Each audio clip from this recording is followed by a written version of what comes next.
In the wake of the March of Return protests along the Gaza border, many Israel advocates are struggling to figure out how to stand up for the country. Well, here with more is Colonel Miri Eisin, a former media advisor to two prime ministers with 20 years of experience in the IDF's intelligence community. Thank you for joining us, Miri. A pleasure. All right, so first off, how should Israel be representing itself given these protests?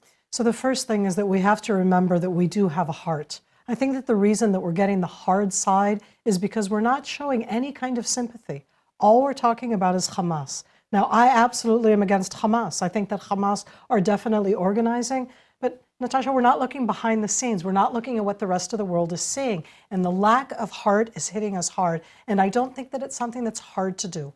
All of the spokespeople on behalf of Israel, have you noticed? They're all men. Many of them are in uniform. All of the words, all of the framing that we're using is about the IDF, about the military, about security. But there is another side inside the Gaza Strip, not just Hamas. And I think if we would access that, we could do a lot better. So can you talk to us a little bit about what that looks like? How do you show the heart? And I mean, obviously, this isn't very simple to kind of change the narrative that we see coming from Israel right now. So I'm a mother, I'm a colonel, I was in the IDF for over 20 years, and I have no problem saying that I sympathize with the people of the Gaza Strip who are victims. They're victims of Hamas.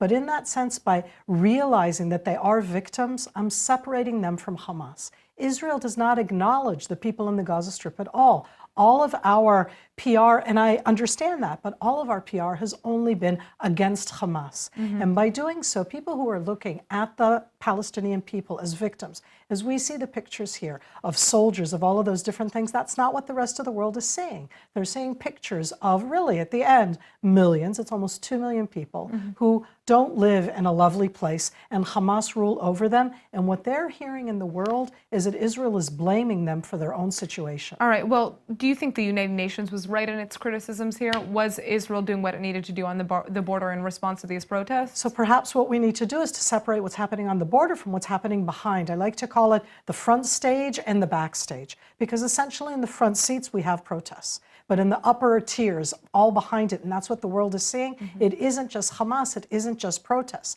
We don't talk about that at all. We only show the terror acts which are there, but there's other things going behind inside the Gaza Strip.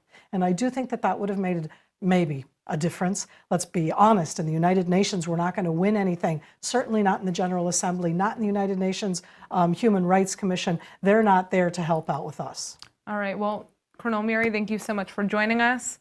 And we are just going to have to wait and see if your advice is taken.